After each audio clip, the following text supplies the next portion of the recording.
North Dakota, like you wouldn't think North Dakota has hoopers, but the fact that one, there's access, there's two, these elite trainers, and three, right? As the kids individually, as a generation, as they get better, right? They just set the bar higher for everybody else to go past.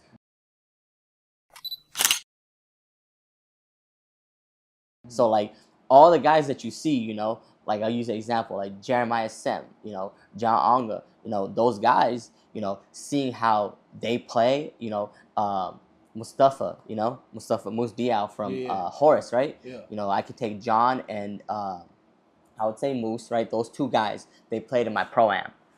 Seeing how they play at 17 years old is crazy. Facts. Amongst older guys, Facts. I can only imagine, right, how they're gonna be by the time they reach 20. Wait, Moose 17 right now? Yeah, they're all John Moose, all of them all turning 18, or they turned Man. 18 shortly here, but like they was not 18. That's crazy, because I remember we had the outdoor tournament and they went crazy, bro. Yeah. And so like seeing them and they graduated now, they're not even 18 yet. That's they're all like, they're all either just turned 18 or about to turn 18. So most of them, and just seeing them play amongst men, and the thing about the TJA is like, it's competitively, I had set up in a way where only the top hoopers can be in it, and it's like, it's not no knock to anybody saying they're not a hooper, but like a lot of guys won't even try out because they know, it's just a lot of comp, Right. you're being ISO'd in front of everybody on camera every night, it's a lot to deal with, and it's like there's a certain way you got to be able to play, you got to be able to match with other guys, That's facts, chemistry, all that stuff. Yeah. So then like how does that work? Like explain the whole recruiting process, all that. Okay, so I'll start from the beginning. TJA was an idea at first, okay? It was just something very simple. So you have to understand what made me create TJA in the first place. Originally, when I lived here, so like I had moved in 2022 and I came back 2023. So I was living away for a year. So before that, right, from 2014 to 2022, right, I was living here this entire time. I was playing a lot of different rec leagues. I was playing in every rec league that you could think of, every tournament, every rec league, I was hooping quite a bit, over 40 hours a week. So I was getting ready for college ball before. Yeah, I was getting ready. I was hooping 40 hours a week, training, getting my body in shape, and just getting in as much runs as I can. So now, what I started doing, right, was playing with the older guys. I was younger, so I started playing with the older guys. So the older guys started picking me up because they see me at these hoop sessions all the time. And I'm fresh out of high school, Right. So I'm in college, and I'm also hooping with the older guys. So here, right? Yep. Okay, Yep. I was going to M State first. Okay. So now I'm with the older guys, and they got me under their wing. They're showing me the ropes, They're just, and I'm getting ready for college ball. I wanted to take a year off of school. I just did like so many years of school already. I was like, I'm not gonna do school for just 1 year, And so after that, I was like, I don't want to be with, back in school again, So I was hooping, and I was like taking the that year off. I thought I was gonna take the year off. My mom made me go to school in January, so I had like a good like 4 months to myself, good hooping period. So what I had realized is like, as time progressed, like I went from playing with the big homies and like being a star contributor on that team, because they really they showed me the ropes early on, and then I ended up just taking over these big roles for them, and I was just getting ready for college ball and getting ready for school, and I was going to school a little bit. So as time progressed, right, over the years, I tore my ACL the summer I was supposed to go to college ball, so I was really, it was crazy. You was hooping outside, or? No, it was a freak accident. I was just playing 5-on-5, and I had stripped somebody, and then the ball was over here, and I just reached down to get the ball, and my knees were facing that way, and the ball's literally right here, so I grab it, and I just feel something like snap, and I'm like, oh, that felt weird, So I pick up the ball, try to dribble, take a step, and then my knee just completely gives out. So then I go into the doctor, and then they run the MRIs, and that's when he gives me the bad news. Bro, what? Bro, that happened to me right now. I'll die. Yeah, no, it was really heartbreaking. But dang. I think I needed that to happen to be where I am today. Well, what makes you okay? I get what you're saying though, but just explain why. Why? So the reason I say that I needed that. So if we're looking at the timeline of what would have probably panned out, right? So let's say I didn't tear my ACL, right? And I continued on my basketball career. I probably would have played at M State. You know, I was putting in a lot of work. I was getting trained by a lot of different pros. So I probably would have gone to a 4-year somewhere, whether it's either D1, D2. It wouldn't even matter, you know? And that would have been the path. I would have been gone. That path would have took me out of here.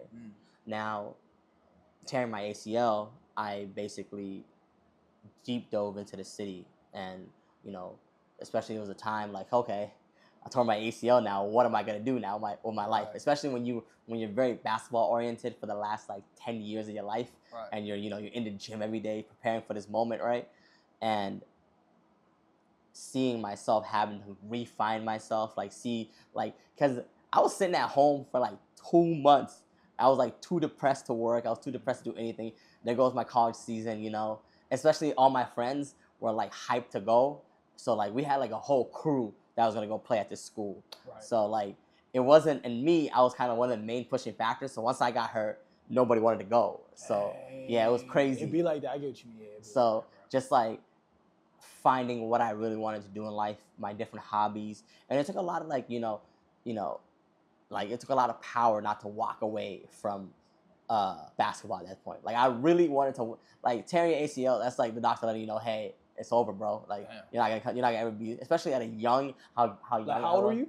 I'm 27 right now, so I tore it when I was just about to turn 20. Dang. Yeah. What? So I was 19, about to turn 20. Wow, that's crazy. I had actually tore it. Like it came at like such a bad timing. Like Man. I was in the gym like locked away day and night. Like I was like, my schedule would be like get up at 5 a.m. Go weights, then I go back home, go eat breakfast, then I go train with the pros, then I come back and then I just run ball all day. And it was like it was crazy just seeing how that like kind of shaped who I am. And then eventually growing, and accepting, hey, this is not like where your journey ends. You have all this information that still needs to be, pushed, passed on, whether it's through you. Like, that's one thing it took me to really accept. Like, it was hard for me to accept that I couldn't pass on, being great from playing, I had to pass it on through verbally, teaching and guidance, and just being able to do that, like I ended up affecting a lot more people, like in the growth of like seeing like how much hoopers that have helped out and how many people that just me telling them, hey, you can go do it, and these kids, No, I hear you, bro. I felt obligated to having to do that for them because some of the older guys were doing that for me, so it wouldn't make sense. Because the funny thing about town Fargo is there's no big homies. Like there's no there's like a gap. Like the reason I say like there really isn't any big bros like in like the Fargo area is just like, so like if we're just talking about age group rise, right? So I'm 18, 19, right?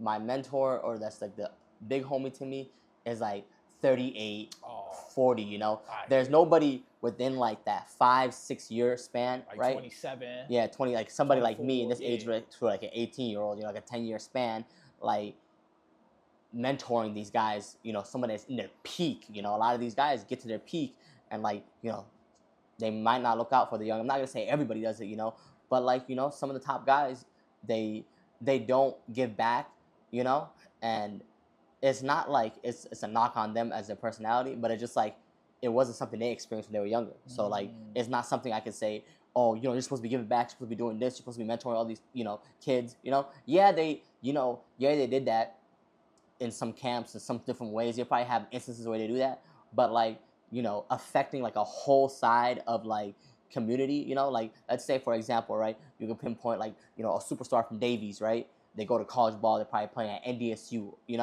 they're not, all the little kids look up to them, the high schoolers, all these guys look up to them, but there's just that gap. They're not really, tapping in with them. They're not really I ain't locked gonna in lie, with them. some of these basketball hoopers, I ain't gonna lie, a couple of them was kind of dickheads. I ain't gonna lie. Yeah. You just did not want to be near them, Yes. Yeah, and one of the main things is like the fact that, lack of a big bro, somebody to check you, at the same time, like when I'm in the phase that these guys are in, the people who's checking me are pro guys that are probably 2-3 years removed. So like I could only do so much against these guys. Like it was only like it was always a constant realization of like bringing my ego back down. Like there'd be times where I start talking trash and I get a reality check from these guys, understand why these guys played pro for 15 years, you know, in Liga 2. So I'm like, okay, like so but like some of these guys, there's no connection. These young cats, yeah, they want to overthrow. That's where the overthrow comes, you know. Like imagine, you know, I'm a young superstar at Davies. You know, this guy was a star over at, let's say, West Fargo, right? And now he, you know, he's playing at college ball. You know, when I catch him, it's gonna be up.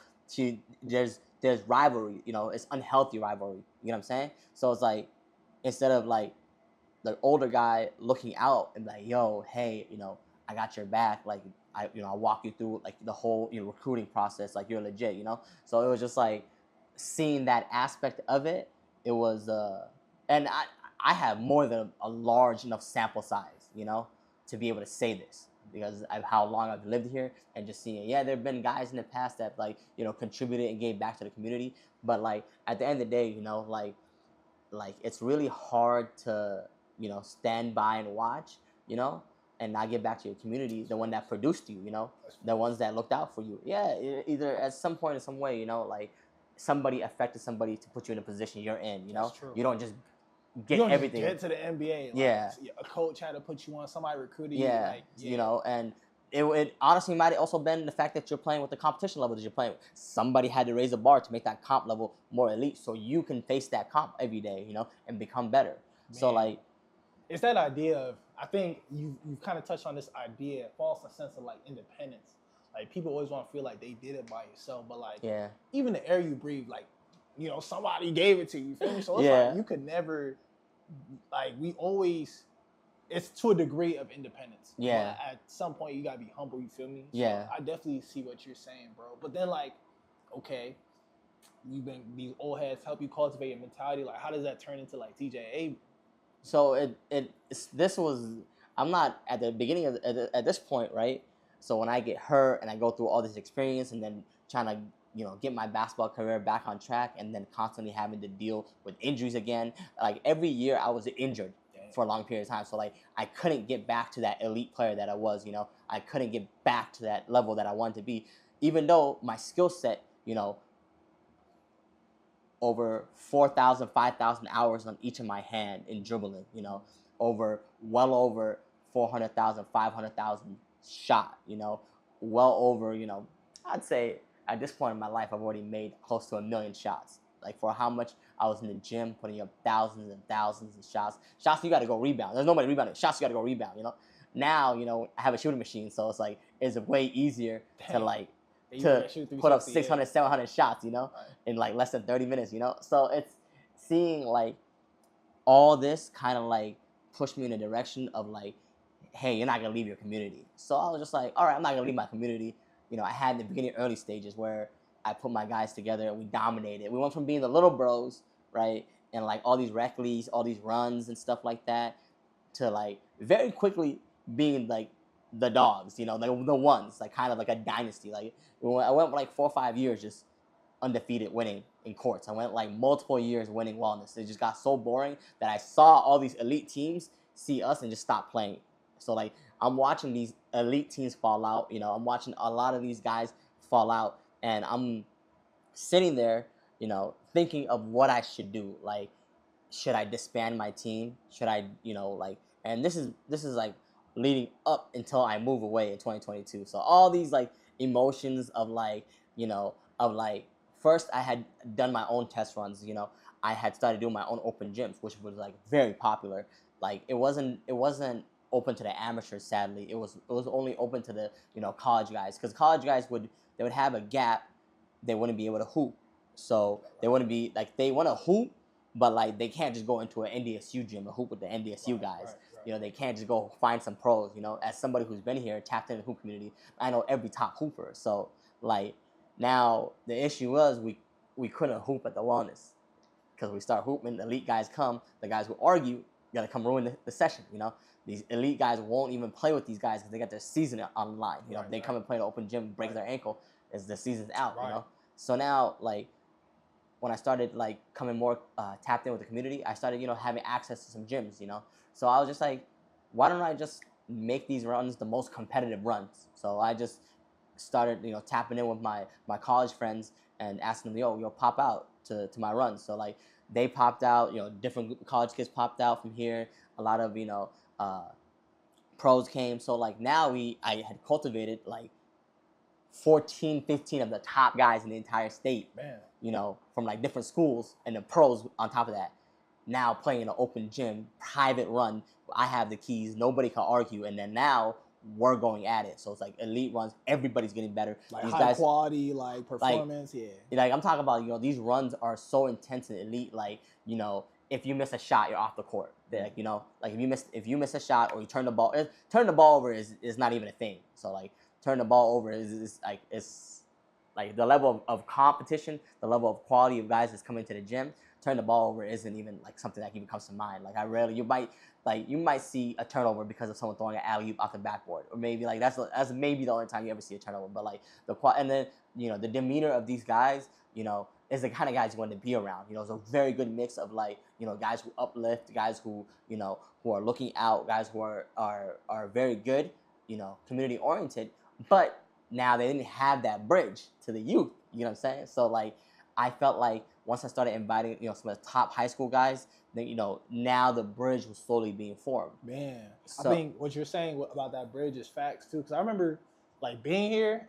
I started hooping 10th grade maybe, like actual like you feel me. So it was like all you guys athleticism, and it's like you're scared to really like ask questions because it's like folks just finna shit on you. Feel me? So it was like at some point you get good, and then it's like you don't really have too many outlets to get better. So then you just you feel me? It makes you lose the love for the game. Yeah. So then it's like, especially being like a person of color, not having that access to like your parents being able to pay. Some of our parents, they grew up in like wars and they're transitioning living here. They don't really have much to give. Right. $150 is crazy for $150 is crazy for his son to work out, and it's like it's because the way I see it too, it's like if you invite these outsiders to play, it's like it also allows what you got going on to get better too. Because it's like iron sharpens iron. Yep. But I've noticed that people can be scared of like competition. Yeah. And so instead of like embracing it, so they can be better, they just reject it and just keep it for themselves. Exactly. So it's like yeah. But okay, so then So leading up to that now, now I start hosting more.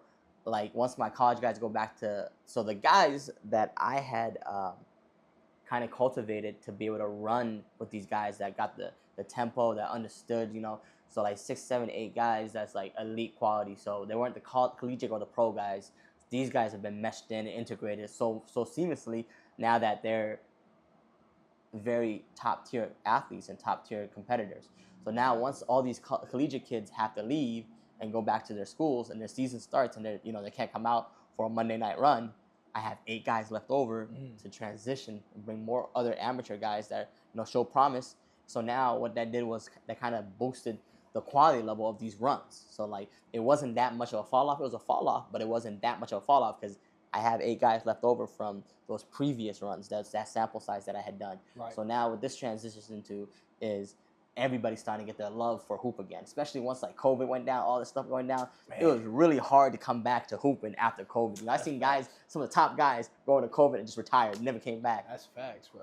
Like a lot of guys lost their love for hoop. So like bringing hoop back, and this is like leading up to 2022. Like I made a complete surge in like hoops now. So like the 15 guys that was hooping in my private runs, now we're getting it back again. Let's say we do a Monday night, we're getting it back Tuesday morning, Wednesday morning. So now all the other guys who are around are starting to come around. So like what this is doing is bringing more and more people back. They're seeing 15 guys. Like, bro, we was having like 40, 50 people on one court downtown YMCA. Like Mondays, Tuesdays, Wednesdays, Thursdays. Man. And it's going to be 70 people on Fridays. Like it was stupid packed. And this is like was a consistent thing. Like, and what made it kind of crazy was, this was the crazy part, right? We had like group chats, we had massive group chats, but nobody would hoop unless I said it. Unless I said I was going, or unless I set the session up and I say, hey, tomorrow at noon we're hooping.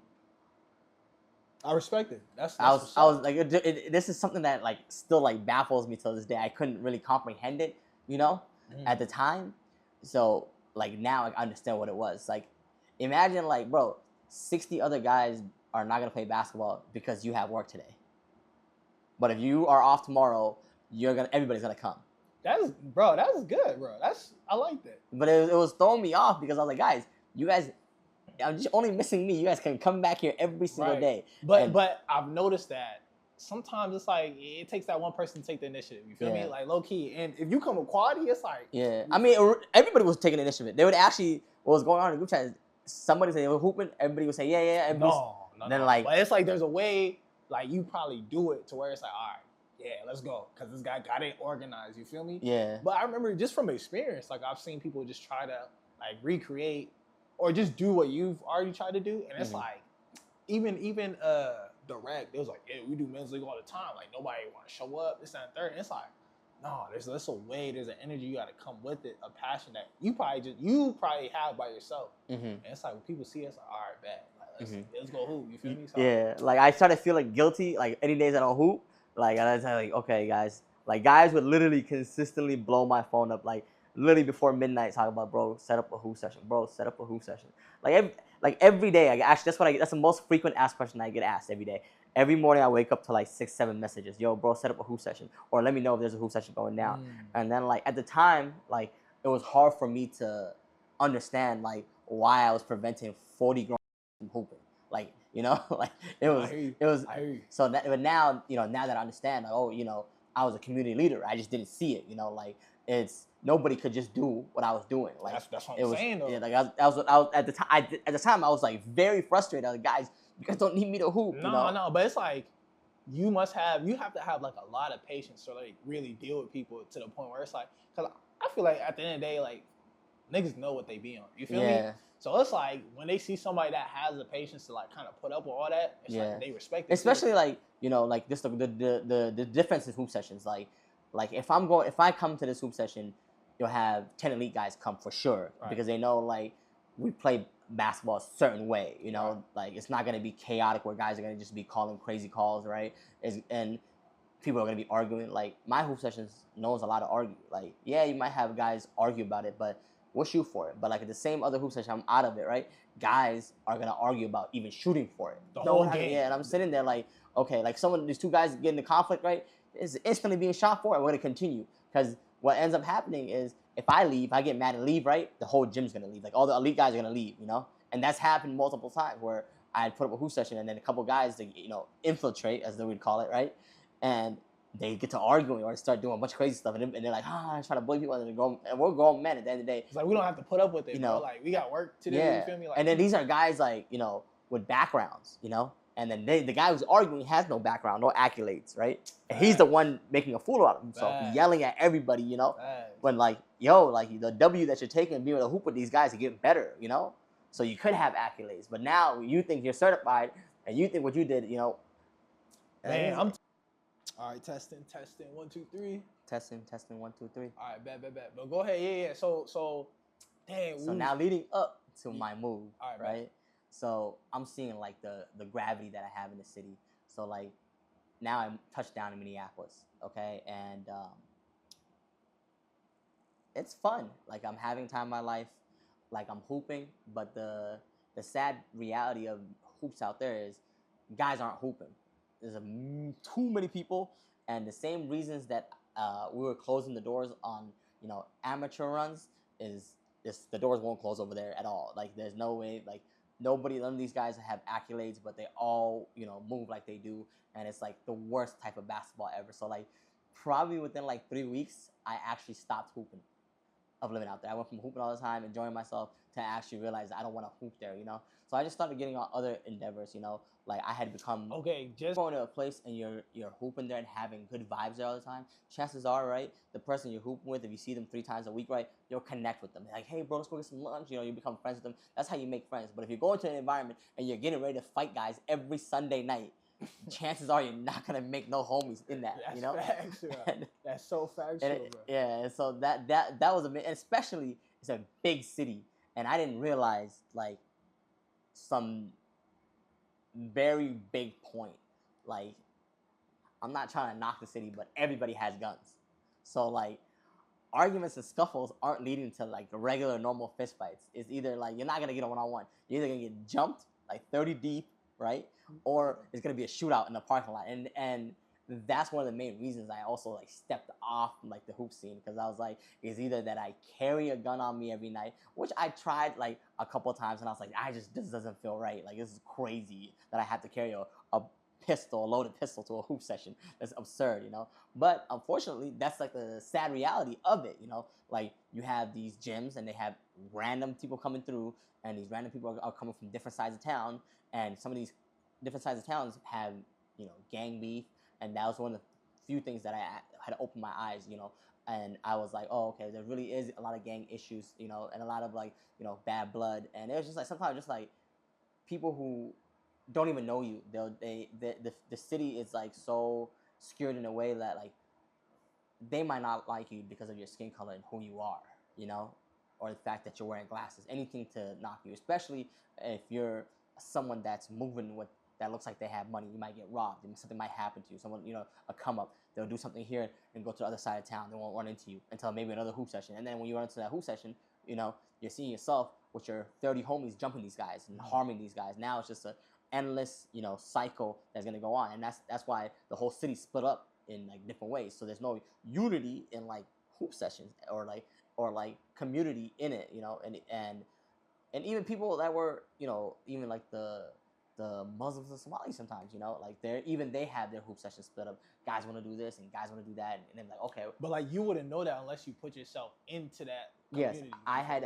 basically one of the main things that I had done was like I just immersed myself, and it was since we were already international team, or I guess a national team, the travel team. I know a lot of the guys already out there, so they welcomed me with open arms, and I was able to experience and explore the city, you know, on a deep surface level, just being able to experience from like the culture side of it, you know, my one of my best friends started up Skin Tones. It's a very big thing in the cities, you know. It's a giant management where like, a lot of artistry, music, movies, like it's a giant. They had brought Kanye West to the Target Center, so like those guys kind of like have their own niche, you know. There's other guys that have their own niche, you know. One of my friends, she's a cook, so she was kind of like showing me the culinary side of like, you know, baking, like Biscoff and like all these different things. So I was like really, you know, that summer was really fun for me in terms of just, I didn't really get to hoop as much as I wanted to, but like I was really like diversing myself and, you know, I guess, or immersing myself in like just what I missed not even living there. So like, and that really gave me like a up to date feeling of like, wow, you know, all these people, you know, live here and they can't come together other than one event, you know, and that's like a NCAA certified event. They can't come together and be peaceful, and that kind of made me really sad. It wasn't like, you know, and even at the time I wanted to start my own league that was uniting everybody, you know. I already knew a lot of the top hoopers over there, so I was like, and at the same time, the downfall to it was I couldn't bring those people together because I'm bringing different, you know, different cliques, different people. So I had something I had to like, the safety was in jeopardy, and it's like, especially like something that's starting out, you really don't have, you know, like leniency, the resources, yeah, and the resources and the leniency. Let's say you only have one gym, right, a nice gym, and you lose that because of a shootout, like the second game. So it's like it's really really hard. So I took like, instead of like really like trying to push and start something other, I just like consumed, and I was a sponge. I was like, I looked at all the good qualities of everything, and I looked at the best, what the best had to offer, and I looked at what the worst had to offer. Like, I just take a little bit of everything from everybody. So I come back around like February of 2023. So I was out there for like 7-8 months, almost a year practically, right? And right off the bat, like, guys are telling me, hey, no one's been hooping since you've been gone. And I'm like, wow. They say everybody stop hooping. The gyms are empty. So like, I was sitting there, I was like, dang. So I was kind of laid low for a couple of days, right? And then I was like, everybody like finding out I'm back in town, you know, and it was special because like the first hoop session I set up, I was like, hey guys, we're hooping here today, you know, and I think like 80 people showed up. Like, we was running like both courts like for like hours, and everybody's like, yo, we gotta run it back again, let's get this hoop session. So like, I started picking it back up again, And then that's when I also got asked by my good friend Janil. He works for BTG, and he asked me to be a coach. So like at the time, I was like just integrating back. I was too busy, so I hadn't like fully, dove into coaching the youth and giving back to the youth yet. But that was kind of like the idea was planted in my head. So summer goes by, and it wasn't, the summer hadn't gone by yet. It's I'm sorry, in December, I'm still also jotting down all the stuff. So in February when I come back, right, I've set these hoop sessions up and getting all these guys together, and around March is like when guys tell me, yo, you should make a league, you should make a league, you should make a league, yada, yada, yada. Everybody's in my ear trying to force me to make a league, because like they're like, nobody's hooping no more, nobody's in the leagues. Maybe put together like something slight with like everybody here. You're only getting 40, 60 people every hoop session, so why don't you just put them together? So like now I start brainstorming, okay? So like I said, right, one of the main things that like kind of made me refrain from just putting my team in and letting everybody make their teams was the tournament that you hosted. So that tournament that you hosted was in April, right? Yeah. So it was in April. So now their kind of timeline is kind of matching up. So this is also one of the funny things. So guys, so you want to do something different then, right? I had wanted to do, because at the time I was gonna be like, oh, I'm gonna make a league, it's gonna be nice, make your own team, everybody jumps in, So the idea, because it's gonna be, it was different. So when you host a tournament, prior I wasn't gonna play in it. I was gonna come watch, come vibe out, support. I wasn't gonna put a team in it, But like guys in the city, I was gone for like 6, 7, 8 months, right? Just started talking like a whole lot of mumbo jumbo to me. Like they were just talking crazy, like, oh, if you put your team in, you'll get busted. Oh, they're talking about my tournament. Oh, damn. Yeah. So I'm just sitting there, just like, guys, like, relax. Like, you guys seen what we've been doing for the last like 10 years, like it's ridiculous. Right. I'm only gone for a short amount of time. Right. None of my guys played. Right. A couple of my guys got picked up, but most of my guys didn't play. So now I'm just sitting here like, okay, this is kind of crazy. Everybody's like, talking crazy, So your tournament, right, is coming up, and I'm not gonna play in it. Guys are basically like daring me to play in your tournament. So I'm sitting there and I'm like, guys, like, what do you guys want from me? What do you guys like? Kind of like they kind of wanted to beat me because I guess my head was, Damn, they wanted my honestly, head on the stage. Like the way you talking, bro, it's like adding salt, bro. It's adding salt to the wound, bro. Cause like you came in, and, all right, but keep talking. Yeah, so like I'm just like, bro, like you guys gotta just like leave me alone. Like I want you guys to have fun. I don't make teams no more. You guys like enjoy yourselves. So like these guys just kept talking trash to me. So I had one of the kids bet 500 against me. So I told him, I was like, bro, like I was like, not only will we go undefeated, like we're gonna win the whole thing effortlessly. So I try to tell him that, right? So we were in an argument for like 3 nights, right? And I'm just trying to tell him, leave me alone. He's dead serious. Right? I'm just thinking he's capping. So finally, I was like, all right. I shook on it, And then I think the following day I hit you up to get a spot. And then now it was a contingency on it. What kind of made it a little more funnier was he put the trademark even higher. He said, you can't even win without any of your homies that you've been playing with. That's what he said to me. So I was like, bro, I could just put a random group of guys and win it, So he's like, bet. So we shook on it again. So another 200. So now we're at 700, almost $1,000, right? And he's like, this guy's been, I guess he's been running the show. He's been confident, right? So I was like, whatever, okay? The tournament comes around. I did something funny, honestly. I put together like the Avengers. I ain't gonna lie, bro. I was like, what is this, bro? Actually don't say that, because I don't want them to find out. Like, what the hell? Yeah, no, I'm not gonna say the players who I had, but I took the top 7 players in the entire state on one squad. None of my usual guys. Even though my guys top 15, top 20 with them, like it was complete different faces that we never see. So those are the guys who I put in the tournament, and we ended up just like laughing our way through it, and it was a fun tournament. So then I had to get on my story and start, talking my trash to some of the guys. And it wasn't really like directed at anybody. It was just like, guys, what do you guys want from me? Like you guys seen what we've been doing for 10 years. So now, like after like doing that, like my mind is like, there's no way that I could put a team into another league, into another tournament, into another, you know, anything North Dakota related in this area, right? Most of the top guys play with me, and there's no point of doing that. Like we have fun, right? It wouldn't be fun. You have if you have 8 of the top 10 players on one squad, what's gonna happen? Wow. So there's no. So at this point, right, I'm just sitting there. So the league is like starting to like, you know, fill in my head. So after that tournament, I'm locked in. I'm like, bro, there's no way that I'm gonna put a team into this. There's no way I'm gonna make a league to beat everybody. It's gonna be pointless. The comp's gonna be pointless. It's gonna be the same thing, but I'm running it. It's gonna be a headache.